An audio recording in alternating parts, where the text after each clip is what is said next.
Hello all, this is Bobby Steggert. I'm here this time in our continuing discussions about A Minister's Wife with the Reverend Morell, Marc Kudisch himself. He's happy to see you. Hey. And here we are in our dressing room right before a matinee. It's a Sunday. It's a very rainy Sunday. It's very, yeah. Now, okay, so one of my favorite things about this piece is that I truly do not know how to prepare my friends for what they're about to see. They think they're about to see a new musical. It is. It is. But it's not. It's not. It's an opera, and it's not, and it's a play, and it's not. So, what is your sound bite for what you tell your friends? I tell people it's music theater, period. So wait, you differentiate music theater and musical I theater? absolutely do. Well, Explain that first. What I mean is there's music theater to me, and there are musicals. Okay. And musicals harken back to the mentality to me of I want to say like vaudeville, or sort of burlesque. It's an entertainment. It's there for entertainment's value, and it's very clearly marked where you're supposed to applaud, how you're supposed to feel. It never gets too involved, let's say, emotionally or intellectually, that it might actually make someone in the audience have an opinion one way or the other. It's an entertainment. Not that this isn't entertaining, but what I think this does is, look, if you want donuts, donuts taste delicious. If you want a three-course meal, if you want something a little more nourishing, if you want something a little more surprising, that's what this is. This is a piece of theater that allows an audience to become a part of the conversation that we're having. And I think in the way that we're playing it, authentically, non-apologetically, And certainly not going for any sort of humorous effect. no, none at all. Even if It's there's not a humor. result-oriented piece. Mhm. It is absolutely an intent-oriented piece, because ultimately there are no clear answers. It's ambiguous and quite purposefully. Very specifically ambiguous, Yeah. though. I mean, and depending on who you are or where you are in your life, you can find yourself relating to any individual character, so that you can agree with the minister, or you could agree with Marchbanks, Which or they you should. could agree with Candida. But I don't believe that. kidding. No, but it's interesting because people always say to me, well, you must side with your character. No, I don't. You know, I do. I don't. I feel you have to. I feel that he's doing the best that he can in that moment and in that situation. You mark. I Outs- mark, looking offstage at is what you're Morell, saying. off stage. Sure. On stage, of course he believes that he's right, but So it's the belief that he's right that's more It's- important well- than him being right.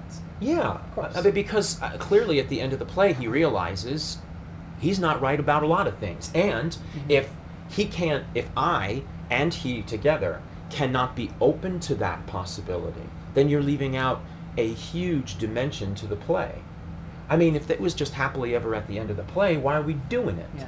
Fascinating that so many people want that from the end of a piece of. They musical want to theater. believe it, for sure. People say it all the time to me. They're like, I mean, I was on your side. Okay, why? And I always say that. Why? Because I, as a person, can sit back and go, no, there's a lot for him to learn. Mhm. Clearly there is. Yeah. And I can look at my own relationship and the way that I am and that I interact in my own life, and I can see things that I do.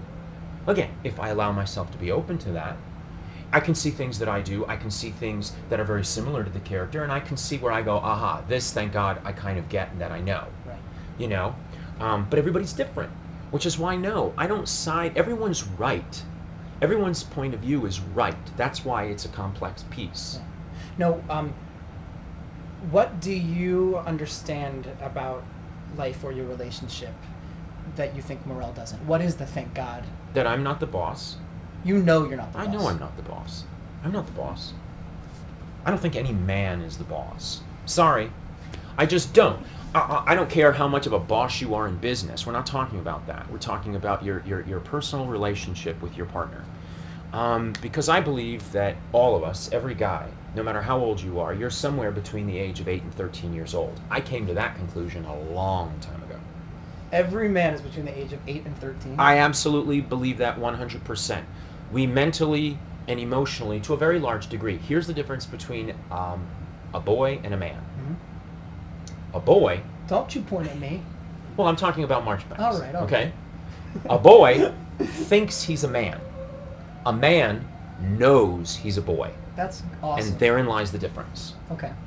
And that is what Marchbanks sort of learns. That to some degree Absolutely. is what That's you know, Marchbanks learns. and Morell as well, interestingly enough. They go like this. To a certain degree, yeah, absolutely. Yeah. And you know, I mean, when you know that, you know, then you kind of get the sense, okay, I'm not necessarily the boss here. Mm-hmm. So let's talk about Josh Schmidt's music. Pretty stuff. To put it into context, like I started rehearsals and I thought there is no way in hell I'm ever going to be able to learn this Really? or sing it on Really? stage. I really did. It's just it was so hard to get into my body. And then now weeks later, it feels so inevitable and it feels so easy to sing. Now, I imagine you had somewhat a comparable journey with the music. Why do you think it's so easy and such an organic part of our performances now? When it is such complex I material? never found it to be terribly... It is complex material. That being said, I always come from a place of logic first. Uh-huh.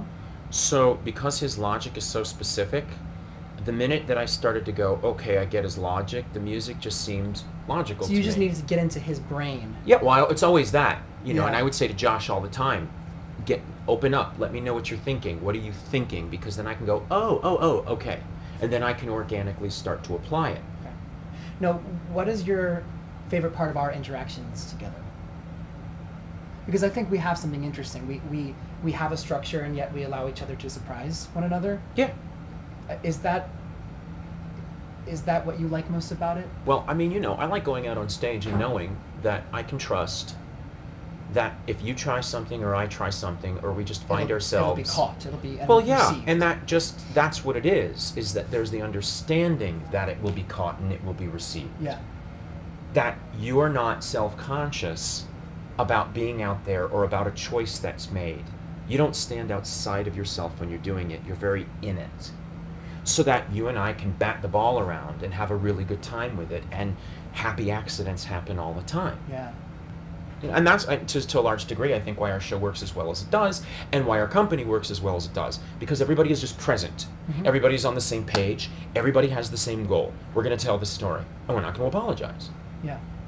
That makes the difference. And there's no ego, which is a wonderful. Well, there's environment. great ego. It's just focused in the work. Okay, I buy that. Ego focused on self is arrogance. Ego focused on work is confidence. Ego is not the bad word.